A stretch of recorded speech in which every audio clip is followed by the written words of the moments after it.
On this week's full-time roundup, Premier League. The only league going at the moment, but what a title race is shaping up to be in the Premier League after this weekend's fixtures. Plus, we get you ready for this weekend and a legendary derby that may be off your radar. Full-time roundup starts right now. And welcome into this episode of the Full-Time Roundup. Matt Gesslin here as always with you, Daniel Brackett as well as always. Daniel, we are back in our familiar seats at home after the holiday. I hope you had a great Christmas. I know I was enjoying watching all the games. I drove back to Charlotte today. We are recording this on Thursday. But Daniel, I again hope you had a wonderful Christmas and got everything you wanted. Liverpool certainly gave you something on Boxing Day. We'll get to that in a minute, but welcome back. Thank you. Yeah, I mean, any Christmas that's 55 and sunny, I'll take. I hate it when it's cold because you can't really hang outside. So was appreciative of that. Got to spend some time with family and loved ones. So appreciate that and ate some great food as well. How's Florida? It was good. Same boat. Definitely going to try and keep what I ate going at home. Although that's always tricky when it's a little different that time of year when you can kind of cheat a little bit. But it was good to be down in the sunshine. Not too much heat. A little bit rainy, cloudy most of the time. Not sure if you had that as well when you were in the Caribbean. But when I was down in Florida, it was raining most of the time. So either way, good to be back here in the Queen City, though. Like I said, in our familiar chairs, of course. Our familiar games to watch, the Premier League, which is what we focus on. And Daniel, we are treated to some great games this week. It's the only thing in town right now, as we alluded to in our last episode. A lot of the leagues are on break. There are some Serie A games, of course, that we'll also touch on a little bit. But again, Premier League is the main draw, not only last weekend, but midweek as well, with Boxing Day on Tuesday and then a run of games on Wednesday and Thursday. So I know we want to touch on the title race, and we'll get to that in a little bit because there is something brewing here, Daniel. We've got a 3-team race, but of course, with only one league to cover, we only thought it was fitting to run through all the games for you guys. And so we'll leave the title race to the end, just so that we can put a little bit more robust conversation around that as we are at the halfway point in the Premier League. But I want to start, Daniel, with Newcastle. They continue to struggle. That performance on Boxing Day was, a kind of a weak one, especially against a Forest, although they had a manager's bounce, as we've alluded to before, with the new manager and Nuno Espirito Santos taking over. So any thoughts on Newcastle? Of course, again, like I said, decimated with injuries, and this is starting to become a little bit of a problem for Eddie Howe, and they currently sit 9th in the table.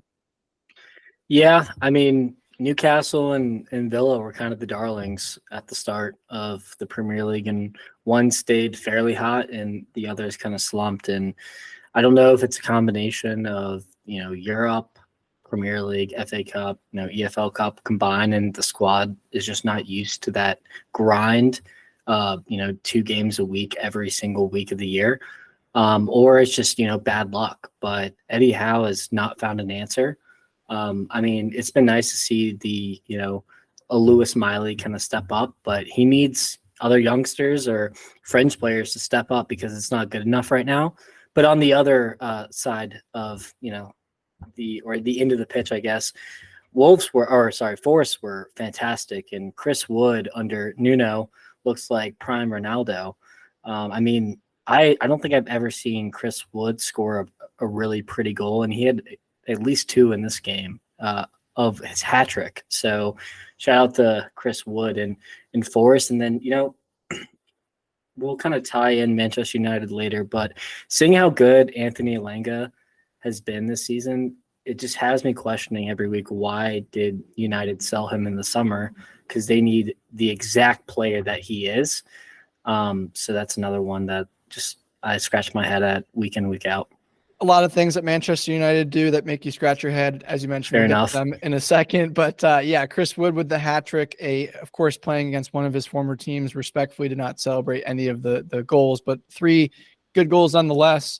Daniel, I know you've been, pretty high on managers and kind of various managers. What's your take on Nuno Espirito Santo? Of course, you mentioned the performance looked much better for Forest. They have good players there. We knew that under Steve Cooper. They just weren't getting the performances that you expected. Currently sit in 16th place, one spot ahead of Everton on points, on 1 point. How high? What's the ceiling for this team now with the new manager? Is it really that big a difference, or is it really just a couple of games with a bounce as the manager bounce kicks in? I feel like Nuno reminds me of a less established, less decorated Mourinho type coach, very defensive minded, grind out wins. But it's been not like that at all since he's been at Forest. I mean, they've been banging in goals, conceding goals. I mean, every game's been like a four goals at least. So I liked him at Wolves. I didn't like his brand of football, but I mean, it was working with Wolves. And then he, left for the Tottenham job, flamed out, went to Saudi, flamed out. So this is his chance and one of probably his last chances at a big job.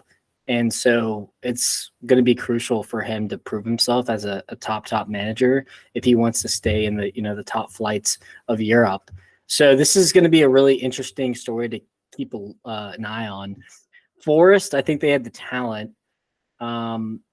They're just a weird side. I mean, I think they should be, mid-table, maybe a little bit bottom, like in 13th. So I don't think this squad should get relegated. But they might have to fight a little bit more than people are giving them credit towards right now. Yeah, I kind of feel the same way.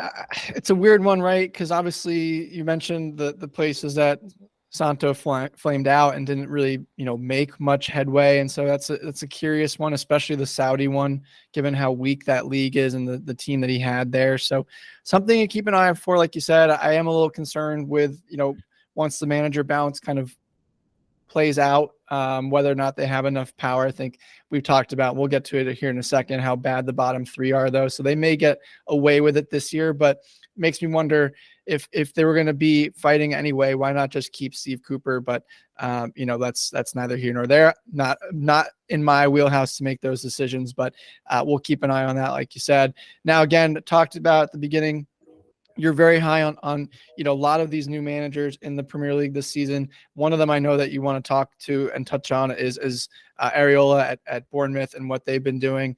They continue to be red hot.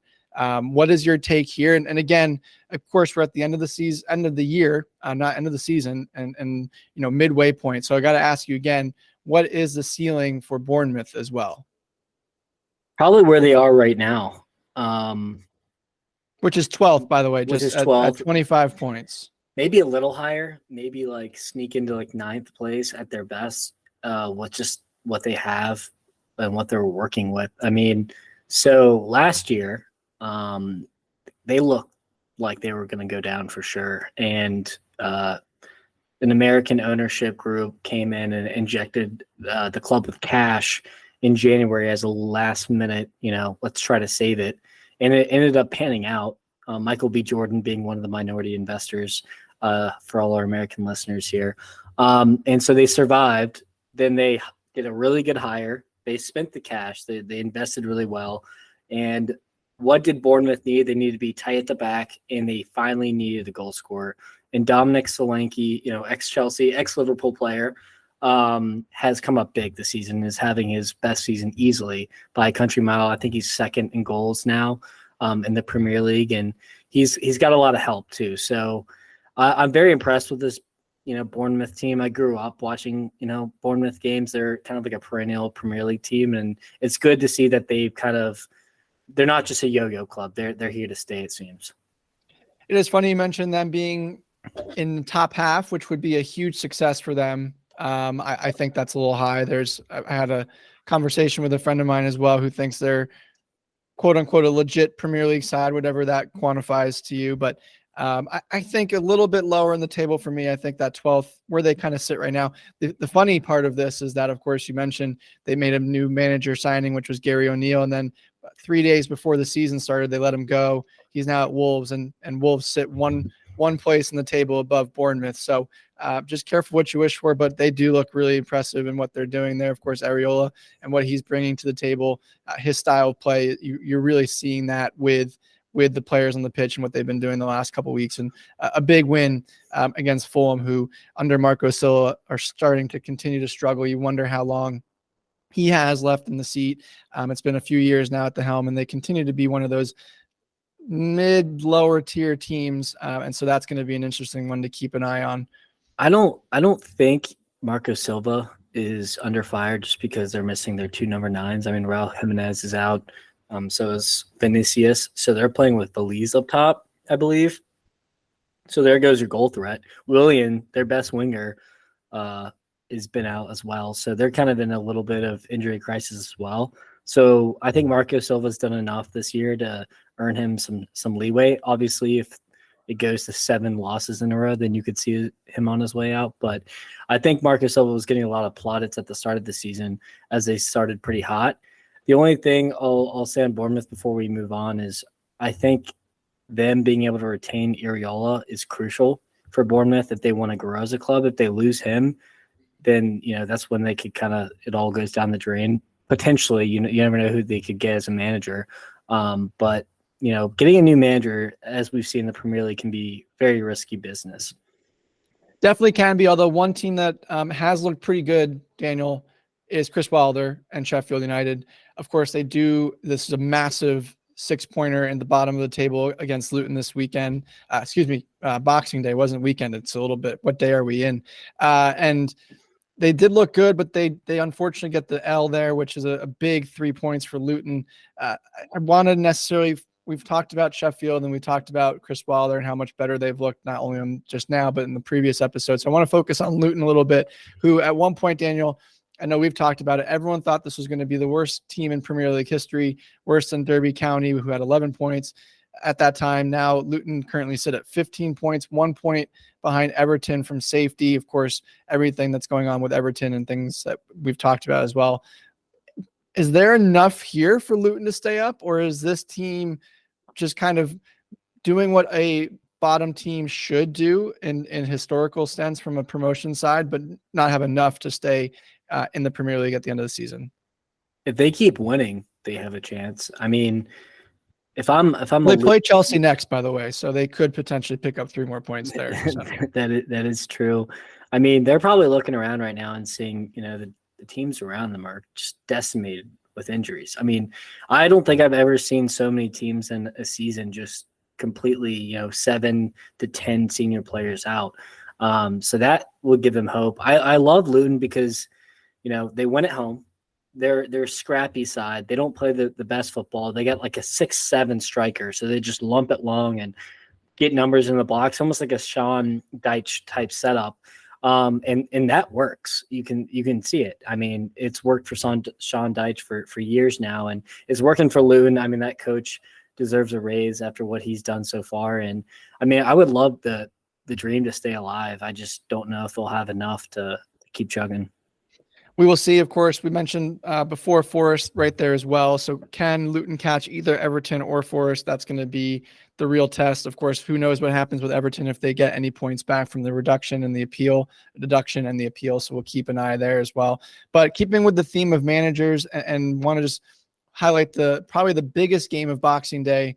Again, we'll touch on Liverpool's performance later on. But of course, the big one at Old Trafford, Daniel, Manchester United, who take on Unai Emery and Aston Villa, go 2 down in the first 25 minutes of that one, and yet somehow find a way again to find a result and win this one 3-2 in the end. Old Trafford felt like it was its old self at the end of that match. Ramses Højlund finally gets on the score sheet as well in the Premier League for United. Is everything back on track at Manchester United for Erik ten Hag and the Red Devils? It might be. I didn't expect, the draw at Liverpool. I didn't expect them to really lose to West Ham, and now I didn't really expect them to get a result against Aston Villa. They're a weird team. And what Ten Hag has done is he's welcomed Rashford and Varane back into the starting 11. That's helped. Don't beat yourself at that point. But he's also trusting youngsters, and probably the best youngster that he has on the pitch right now is Alejandro Garnacho, who's just been fantastic this season. Kobe Mainu starting. I don't know the center back who started a couple games, but he's 18 as well. So, I mean, they're almost kind of going back to the is it Manculian way of, trust the youth, trust, your youth squads and develop in instead of buying these big names who keep flopping for you. So, and that's also the first time I've seen them actually give a shit. They fought back and they didn't just put their head down. So if I'm Ten Hag, I'm feeling a lot better, and it seems like maybe the players are finally starting to buy into my philosophy and want to fight for me. So hopefully they just need to keep momentum rolling. You can't just keep having these weird results. You need to like put a couple in a row. So we'll see if they'll be able to do that. But at the end of the day, they're creeping up the table.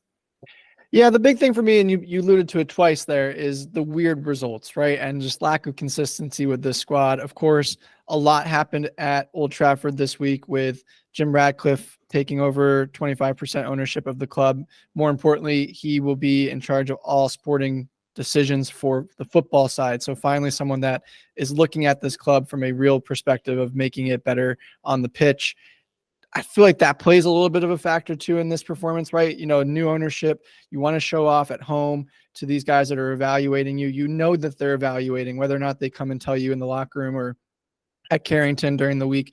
But as a professional, whether you're playing in football or in personal life or more in the traditional professional sense, if a new management comes in, you want to impress that management. And so I think that was a little bit of it. And of course, you mentioned, Eric Ten Hag and his style and what he's trying to do. They've heard that all season. And so why was this performance the one that caught them is for me the one question I would have. And so I want to keep an eye on United. Of course, we talked about it, how they continue to just find a way to get a result, whether or not we and the universe think that they're a garbage squad who doesn't put in any effort or character on the pitch, yet they still currently are, right in the mix for a top 6 spot. It's pretty remarkable what a really bad Manchester United looks like, right? And could that be a springboard going forward with this new ownership group and what they're going to bring to the table? Who knows? Yeah, there's so many parallels, in my opinion, with Manchester United and your club Chelsea, which will pivot to Chelsea here, get a much needed win against Crystal Palace after the coach hot seat was getting very hot. And he decided to trust, some of the youngsters, brought on Noni Madueke, I think started the youngest Chelsea XI in their club history. Romeo Lavia made his debut. You started with the pivot of Caicedo and Gallagher. What did you think of this game? Are you relieved? You still think it's not good enough? Where are you at right now? It was still pretty hard to watch, to be honest. It is. It was. It was pretty much two relegation teams playing against each other in some form or another. Both, Crystal Palace weren't that much better. Of course, there's rumors now with Roy Hodgson potentially on the hot seat, especially this game coming up against Brentford. If they don't get a result, could he be out, especially with Steve Cooper now available as well? So something we'll keep an eye on. It was a really poor performance. Chelsea escaped at home. Nico Jackson had an opportunity to score clear on net, one-on-one with the keeper, doesn't even touch the net. Another chance throughout as well, multiple chances. The hardest one he finished was offside. Yeah, that was an impressive one. Yeah, so but you mentioned the youngest squad. Of course, there's a lot of youth that this team is developing and learning into. We talked about that before with what Poch is trying to do. It's going to take time. I've been pretty hesitant to throw him under the bus because I think, although I was pretty heated last week and said it's, there's some concern there, but it is a project after all. And what's the point of another manager? If, at some point you have to say a project is a project, let's give this guy a few months at minimum to get his style in. And but the big thing I think is Christopher Nkunku coming back and getting the start as well. You're starting to kind of see that roster and lineup that we saw at the spring and summer going into the season. Of course, he was hurt the last game, and so he's just coming back, and you have to figure out how to put him together with Nico Jackson. You mentioned Lavia getting some minutes. I think once Lavia gets up to speed, he'll start next to Caicedo over Gallagher. I think you've heard some rumors about Gallagher being on the way out as well. So which I don't get. I'm okay with it, but we can table that for another day. Lavia, looked good, having not played in a long period of time. Of course, Enzo Fernandez, excuse me, out with a hernia. So, you're still looking at a makeshift midfield there. But when those three are playing together, I think you're going to see, some good football across the board. Mikhailo Mudryk scores, which is big for his confidence as well. Armando Broja came in as a sub and looked pretty good. Really good. He looked really good, So you're starting to see some pieces there. I think, again, it's a very young, talented squad, like you said, youngest in Chelsea's history. But it's going to take time. And, of course, the expectations at Chelsea are to win right away.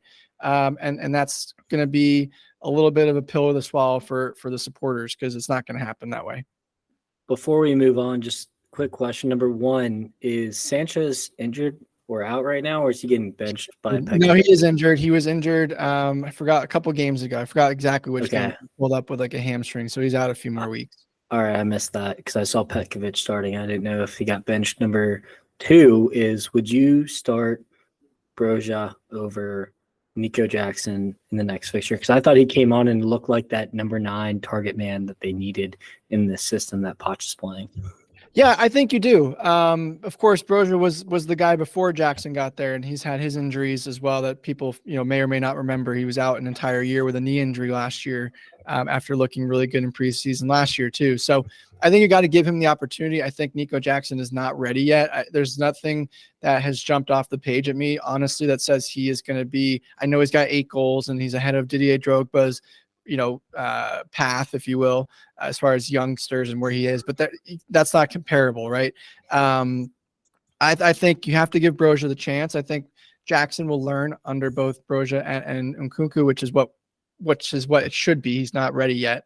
And so, yeah, I would say those two up top, and, Mudelecki behind him, who got the penalty, very confident in his take. There's some really good talent. It's just a matter of, can Poch put together the roster, and we're starting to see how he wants that to come together. Yep. And last step before we move on, to give you a little bit of hope, Matt. Chelsea have missed the most chances out of anyone in the Premier League. So, if they had a seasoned veteran, up top or even in the box, things might be a little bit different for you guys in the table wise. Now to move on. I thought you were going to tell me the hope was that we play Luton and Fulham next, which is not really hope. So I don't even know if you want to play Luton right now. I know we don't want to play anybody. We'd rather play ourselves in practice, but that's neither here nor there. But yeah, Brentford is where we're heading next. And I know, we wanted to talk about that one a little bit because Thomas Frank feels like he's kind of in a weird place, Daniel.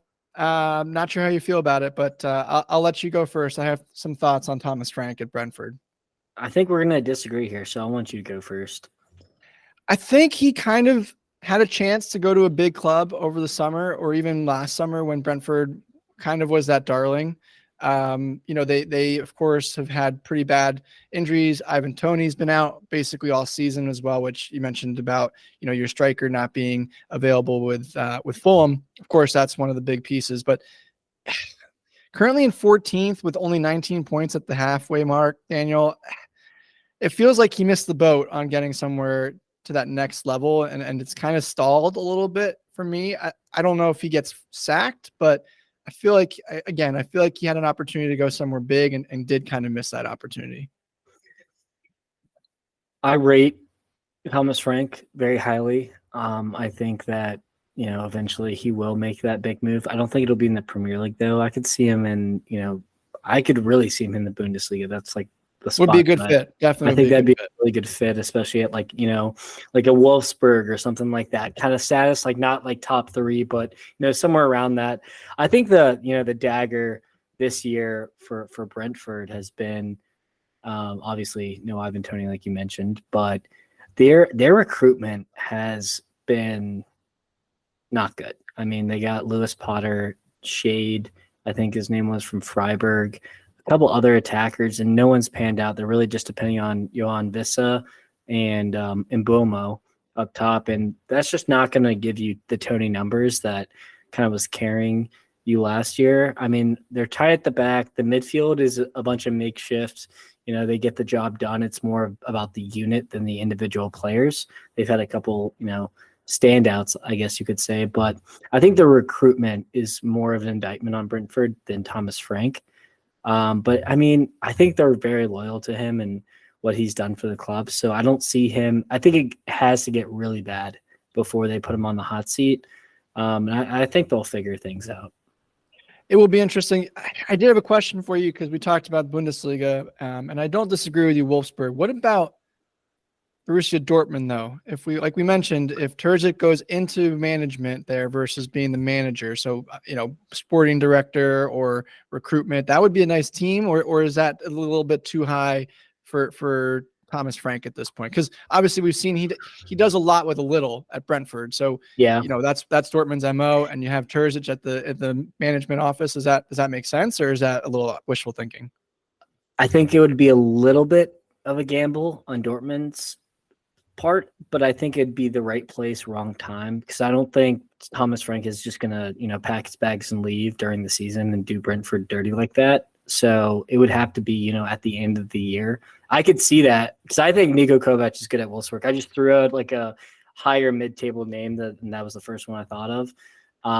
But yeah, no, I mean, I think that could be a potential frugal, replacement for Terzic if he was to, not get fired, but I guess promoted. I don't know. Yeah, I don't know how that works, but that yeah, that's an interesting one. But you mentioned what the scouting and recruitment at Brentford. Another side, Daniel, that has absolutely nailed every single signing. I think we can say that pretty confidently.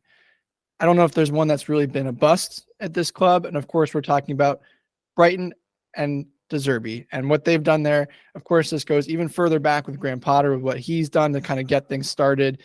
You're looking at players like Estupiñán and Caicedo and McAllister. I mean, you'll have to name the whole team. You have to name everybody. But so they absolutely outclassed Spurs today, Daniel, and this wasn't even close, to be honest. 4-1 was the result. It got a little dicey. 4-2. No. 4-2. It got a little the dicey. 81st, like 80-minute, mark. The whole game was domination by Brighton. Sorry to cut you off. No. That was kind of where I was going. It was basically a domination until the last 20 minutes when Spurs, the game was over and they get 2 goals late to kind of make it a little interesting. Which team gets your attention in this one, though? Is it just how good Brighton was, which we've talked about before, or are you kind of concerned now about Spurs with where things sit for Ange now that they've gotten, a little bit of time in the league and people get to see what he's all about? I'm not gonna. I've been overreacting a lot on this show, so I'm gonna actually not overreact on this one. But when I saw that Spurs' back line was Udogie, Emerson Royale, Ben Davies, and Pedro Porro. Long day. I was like, oh my God, they're gonna concede at least 3, and it ended up being 4. But I mean, you have Dyer on the bench. I don't know what's his deal right now, but Ange Postecoglou's decision on that back line lost him the game today. But I'm drawing a lot of parallels this show. I see a lot of similarities between these two teams. Both managers are young-ish, promising, more, I guess, new to the league. They are very committed to their footballing principles. They don't change for anyone. They're committed to playing out the back, and I think both teams play pretty football. This was actually a really, really enjoyable match to watch. It just happened to go Brighton's way because of 2 penalties. Really, I thought Brighton were the better team, but I don't think Spurs. If it ended 4-0, I don't think the score reflected what actually went on in the game. But I don't know. This was like probably my favorite match of the week, honestly, to watch. Just because, I mean, you got James Milner out there, 36-year-olds on Brighton, and then you got like 18-year-old Buonanotte starting in the midfield. It's like such a contrast of players, and they're all from different backgrounds. But yeah, I mean, I think Ange just got it wrong today, honestly. But I think that's that comes with the territory of moving into the Premier League. I totally agree with you that they're very similar teams and structure of what they want to be long term. I think maybe, I guess, yeah, would be yeah, and I think you're looking at, of course, Ange just got there. Half the team is injured. right? There's still, you talked about Eric Dyer, who he has obviously no confidence in to play him. And I don't disagree with him. I've talked with one of our good friends of the show, John Hayes, about this numerous times about, kind of, is he really supposed to be the long-term center back position? If that is who that's going to be for you long-term, you are in a lot of hurt if you're a Spurs fan.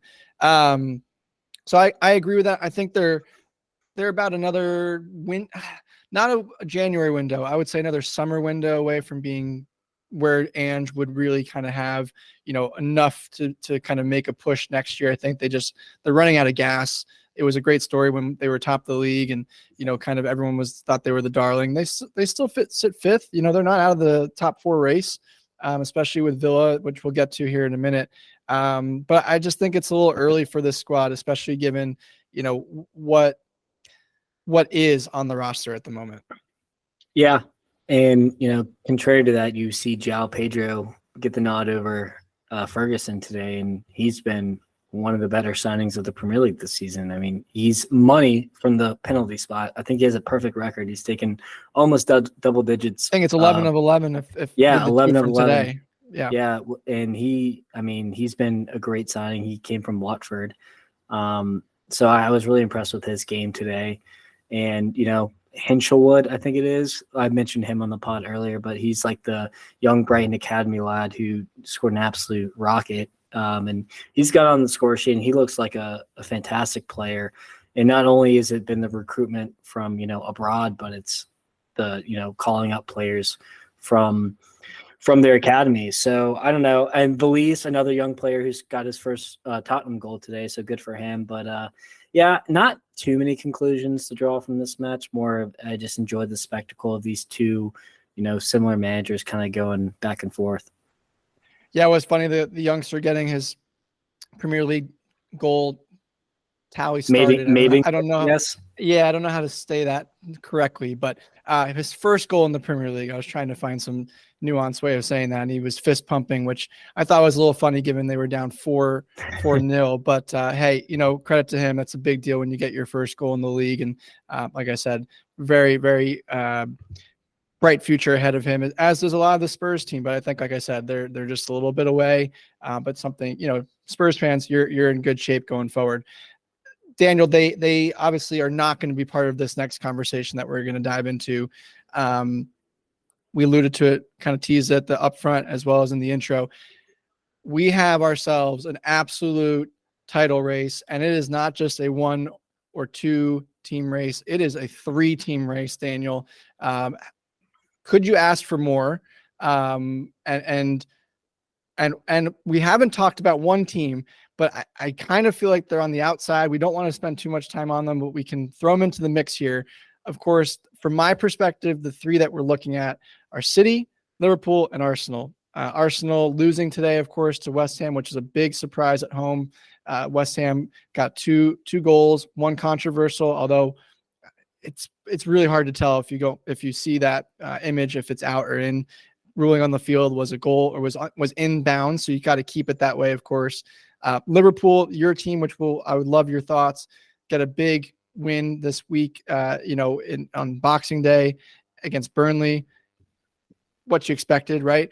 But I think the best team or the happiest team of the 3 might be City, who have played the worst of the 3 in the last month and a half, I would say, and yet they're still right in it with a game in hand. Only 5 points behind Liverpool, 3 points behind Arsenal, again with a game in hand. So let me hear from you. Which team do you want to be right now if you are able to choose at the midway point going into the new year?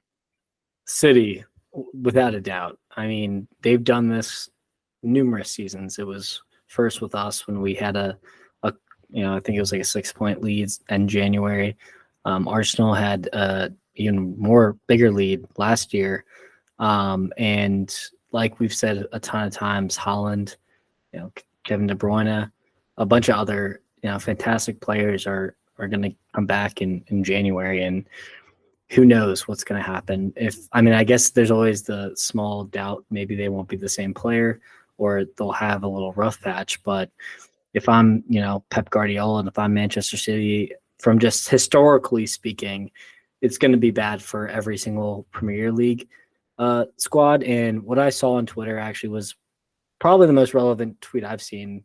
I think it was a Liverpool account tweeted, as long as Manchester City are not mathematically out of the title race, then there will always be a chance that they go on a run. And I think that was like one of the truest tweets I think I've seen in a long time, because it's true. I mean, it could be like, 1.5 months towards the finish line, and they will just win every single game and snatch it right at the last gasp. And I mean, it seems like the referees love to help them do it too. So I mean, there it is. Let's just jump into the City game, I guess. I mean, that they obviously deserve to win, right? They two bad mistakes, or bad mistake to go down against Everton, but that handball. I mean, if you contrast the other handballs, especially the one that's on my top of mind with Odegaard, I mean, how is that a handball? But this one is. I mean, it's tucked into his body. He's turning away. Like, I just don't get it. It is tricky, of course, within the rules of the game. Onana's arm is going up and away from him. But Odegaard's is 100% a handball. I mean, the guy swipes at it. I think it's, like you said, and you kind of alluded to it, the refs want to help City. I knew that was coming at some point. You guys are still ahead of them. I don't think of course, we'll see what happens. There is a big debate. Hopefully we'll have an understanding in 2024 about where things are going to lie for Manchester City with, point deductions and the investigation. So I would be careful what you say. They may be a little bit more unfavorable than you realize, but for now, it's an interesting one. You mentioned you wanted to be City because of the historical context. Give me Liverpool. Okay. You want to be where you want to be. You're at the top, they're chasing. And so, fair enough, especially with, a 2-point game in hand on Arsenal, you've done this before with the talented roster we've talked about. You just need to kind of find a way to kind of get some consistency with your strikers. The big concern for me is Mo Salah going away for AFCON. He'll be gone for a month, which is a huge loss for you guys, especially. Of course, other teams will have that impact too, but he is just such an impactful player for you guys up front. That's going to be, if you guys City can won't. manage, that's true. If you guys can manage without him and maintain, either a lead or be within touching distance, I think that's going to be a huge, huge plus. So give me Liverpool though, but it was an interesting game going back to the individual games. City, of course, who won the FIFA Club World Cup, whatever you take stock of that, in Saudi Arabia, fly to Everton, not an easy place to play at Goodison. And for other than 15 minutes where they made a few bad passes that led to Jack Harrison's goal, they absolutely dominated that game. And so, you're kind of wondering, like you said, are they going to turn the corner, get on a run? Is this the game that kind of, is that turning point for them? And then Liverpool's game, you guys took care of business, but I thought it was a little bit more difficult than it should have been. And of course, we alluded to a little bit Arsenal and their performance. Yeah, the one thing I'll kind of piggyback off you with the Liverpool game is it should have been easier. That's the one worry I have about Mo going to AFCON, because I mean, he's the second top scorer, top in assists, having, like, numbers wise, one of his best seasons. I don't think his best, but one of the best. And he's 31, so he's not getting any younger. But what's so crazy is I don't think Mo has played that good this season. Like, genuinely, I think that he comes and scores a goal or gets a huge assist at the right time, but just like open play wise, I just think he was really used to Firmino and Mane playing, and since they left, it's he's trying to still adapt to the new players that we brought in. Now, I mean, not to take anything away of what he's done, but if he hits top gear, say he goes to AFCON, does really well, and comes back, that'll be scary. But you're gonna have to replace those goals and assists. And is this when Darwin Nunez is going to step up? Is this when Gakpo is going to step up? Diaz, Jota, we have the depth to keep banging in goals. Those players are just other than Jota, they don't have that cutting edge that I'd like to see. Now, I'm not saying they won't have that, because historically Gakpo and Nunez have been firing on all forms. in other leagues and even last year. So I think Klopp is going to really hyper focus on getting these players rolling just in time for when Salah leaves. Totally agree with you. And it'll be, like I said, if you can maintain with him while he's gone, that'll be a huge, huge plus for you guys. One team, Daniel, we haven't touched on, not only in their game that they lost to United, but of course, we're kind of leaving them out of the mix in this title race. I'm not sure if it's justified or not. I personally think it is, of course, is Aston Villa, who struggled now 2 games in a row. Are we any concern with Unai Emery and his squad, or we touched on it a little bit, kind of, were they ever going to be able to maintain that performance at that level that they were at recently? We've seen it a little bit, like I said, the last couple games. Are they out of this picture? Are they still in it? Where do they sit for you? I think 4th is an overachievement, and I think that's where they're going to aim for. I don't think they're going to catch up with the top 3. Also, just to throw in there, Liverpool's still unbeaten. Forgot about that. I think they're the only squad that's unbeaten in the Premier League this year. But yeah, no, going back to Aston Villa, 4th, 5th place, I think is still a really, really, really good season, especially with European football still to play for. So we'll see. I just don't see them catching up to, City or Arsenal or Liverpool. I agree with you on that. And Sunday, of course, as New Year's Eve, we'll have another episode for you guys there, which will do a little bit more deep dive into where teams are in the table, where things are going to be projected for the end of the season. So teams like Villa. But before we do get to that, Daniel, I do want to ask you one last question in the title race. Of course, Liverpool 42 points, Arsenal 40, Manchester City 37 at the halfway point. What is the number for the winning team this season? Of course, last couple of seasons, City were the standard bearer. It got to 90 last season. 89, so we'll call it 90, 93 the season before that. What is the total that Liverpool needs to get to, in your opinion, if you're going to beat Manchester?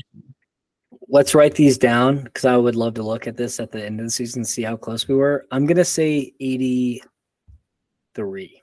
83. That's pretty low. Haven't seen that. 86 was the most lowest 85. one. Actually, 85. I'm going to go with 85.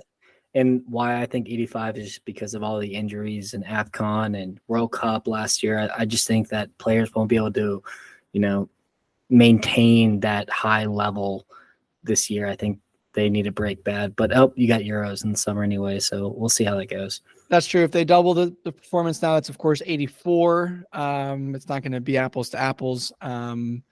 Give me 88. I'll take 88 points. So just behind last year's pace, but I think it's going to be a tight race regardless. Like I said, we'll have another episode about this on Sunday, which we'll kind of dive into a little projection into the rest of the season. But we always have projections and predictions for you on this episode on Thursday. So we will do that after the break, of course. Please download, like, subscribe wherever you get your podcasts. It goes a long way. You can follow us and interact with us on X at Full-Time Roundup. Again, we are going to dive into some predictions for you guys, as always, on a Thursday after the break, and there are some good ones. There's one game in particular, Daniel, everyone usually circles on their calendar whether or not they're a fan of this league or not. So we'll dive into that after the break. Nap game. And we're back. Full-Time Roundup, as always, like we said before the break, is a prediction Thursday show, so we do not want to disappoint you guys. We know it's been a little strange with the holiday and the fixtures. That's just the nature of the beast this time of year, but we're trying to give you guys all as much coverage as possible. Daniel alluded to it, maybe a nap game in here that we'll get to in a second. But of course, like I said, predictions across the board. The big focus is, again, the Premier League, which is mainly the one league that's going consistently around the clock right now, as everyone else has a little bit of a winter break. Daniel, I know you like that. I kind of wish the Premier League would do it too, secretly. But why is that? Do you know why? Not really sure, but it's been a tradition that's been around for years. We can dive into it and find out for Sunday for you guys, but I'm curious as well. I actually don't know the answer. My only thought was the EFL Cup, because there's a third cup competition and no one else has that. That's true. They do have that midweek in January. But that's only, I guess that could add up to like 3 games. So I think that's probably what it is, but I still think it's bullshit. I agree. These guys need a break. All they're doing is adding more games. So that's neither here nor there. Another episode, another time. We'll get to that one definitely potentially on Sunday. But just to give you guys a lay of the land here, Daniel usually picks these games for us, and then we chat about them, give you predictions. Of course, he always finds one in here to make me go and take a nap on the couch. So I'm going to pass it off to Daniel to start us off. He has a couple of good ones. I see on the list one of his teams as well. So I'll let him kind of fire away to begin. So first is, not a relegation scrap, but a survival scrap, I guess you could say. Survival. Wolves. I don't know. They're like right there with each other, kind of in that bottom table, but not in the relegation zone. We got Wolves and Everton. Everton coming off a loss. Wolves coming off a big win. How do you think this is going to shake out? Ooh, I like what Sean Dyche is doing. My only concern is this is a one-off, but he does tend to get in this mode where Jordan Pickford makes some mistakes. He made a really bad one for the third goal in the game against City. I think I alluded to it. He was on 5 consecutive clean sheets going into the game against Spurs, which is insane for Everton. Which is in Spain. 1-1. I think this is a tight game. But I think both teams, I think that's a fair result, 1-1. I think that a lot of people would look at this game thinking this could be really ugly. I think this will actually be a pretty sneaky enjoyable match. I'm going to go 2-2. So next on the docket on Monday, Liverpool versus Newcastle at Anfield. I'll let you go first. Are you nervous about this one? No, not at all. Well, I'm not nervous for you guys either. Newcastle are really banged up. Eddie Howe, you could sense the frustration in his voice and a little bit of concern with, just the way the team's playing. I think this one is a big way for Klopp to close out 2023. I'll take 3-1. It'll be on the first, actually. Oh, excuse me. Well, technically it would be on. Okay. All right. A new way to start 2024. There we go. 3-1 Liverpool. Yeah, I'll go 4-0. I think this is going to be, when the wheels fall off with Newcastle. But last time I was really confident about a game, we tied United. So yeah, we don't have to talk about that. I'm surprised you brought it up. Maybe that's really bad. Fulham, Arsenal, London Derby. How is this going to shake out? The worst thing that could have happened to Fulham is that Arsenal lost this game to West Ham. Even though it's on the road, I think this is going to be a beatdown. 4-0 Arsenal. If they can't win this game and they can't put an impressive performance, almost take them out of the title race. This is a bounce back performance they have to have. 4-0 for me. Couldn't agree more. I'm going to go 3-1. But I do think Arsenal will flex their muscles here and get the job done in a pretty easy fashion. Last Premier League game we got on the docket, Spurs versus Bournemouth. There's my nap game. No, just kidding. Spurs are no nap. Every time they play, it's something exciting. It's fireworks. It is fireworks. 2-2. I'll take 2-2 here. I don't think Spurs can defend. We've seen that consistently. I think Dominic Solanke is in good form. 2-2. I'll take 2-2 for that one. I'm going to go 2-2 as well. I agree with the state of Spurs back line mixed with Bournemouth's red hot form. They still struggle defending occasionally, so I think that Son or Richarlison will be able to get at least 1 or 2 in the back of the net. So I'm going to go draw here. Actually, no, I'm going to go 3-2 Bournemouth. I think Bournemouth win this game. They're just in such good form. Switching over to Italy, AC Milan versus Sassuolo. Ooh, this is a big one for Pioli, as we've talked about before. Christian Pulisic, who's been struggling of late too, could use a bounce back here. Sassuolo, 15th in the table. AC Milan's going to run out of room if they keep dropping points. 2-0 AC Milan. I'm not confident about it though, but they need it. They really need it. Yeah, Pioli's on the hot seat and their defenders are dropping like flies. They're going to have kind of like a Spurs makeshift back line here. I do think there will be goals.